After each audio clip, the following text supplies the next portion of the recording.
This video is going to show some good and bad examples of lighting. I'm going to start off right here with this example.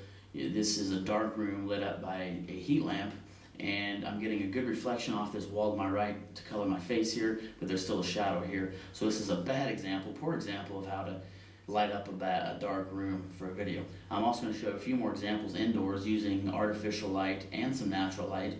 Also, I'm going to go outside and show some examples of some good light and what time to use that light.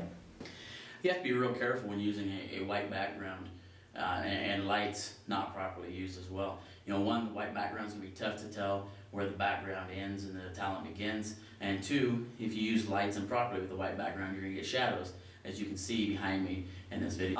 Here I'm just using all natural lighting coming from above, just inflorescent lights, probably about 8 feet above me, coming down. There still seems to be a shadow underneath my maybe nose and chin, and maybe where the light is hitting on this side. So yeah, a good light, but they probably need to be supplemented with some sort of light at the feet to project up and get rid of these shadows.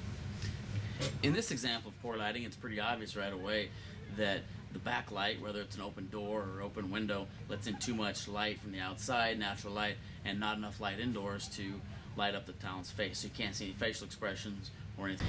You can see here I'm outdoors, and it is right about 1 o'clock right now in the afternoon, and the sun is nearly directly overhead. But the problem outdoors at this time causes is you're getting shadows on no matter which way you turn. You're going to get shadows on one side of the body because of the direct light at this time of day. So this is not the best time of day to do outdoor video unless you're going for a certain look. In this case, we're not looking for this. In this example of indoor lighting, I have just one light. I have no backlights, no right light. I just have a light here on my left. It's pretty bright. It shows good light here, but we also need a light here to counterbalance those shadows. And also, you can see behind me on the screen, the shadows are also distracting to the viewer if they were to watch it. So another example of not real great lighting indoors.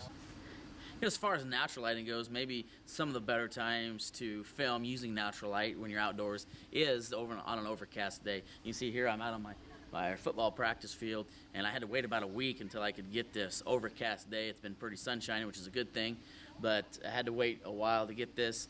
It might not be ideal light, but it is pretty good for outdoor use to eliminate some of the sharp shadows that could happen on the talent's face or somewhere on the body or other than that. So this is another good example of lighting and how it's used. Here's another source where it's pretty obvious what is wrong with their light here. You know, maybe if you're in a dark setting and you had the light underneath, you might try to go for a horror film look, but this is probably not a real good setting for your lights in a camera situation.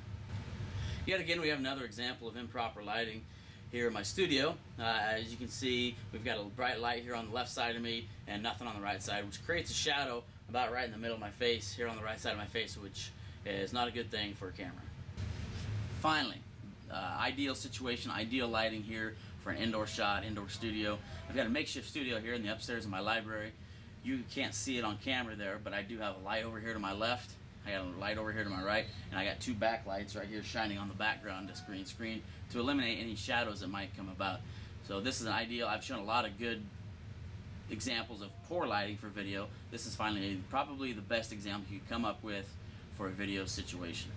Also going to show you here what it looks like with these lights off, and show the difference that it does make with the lighting in the studio, with 4 lights off in a studio. So here the lights are off, and this is all natural lighting coming from the inflorescent lights that are above in my library.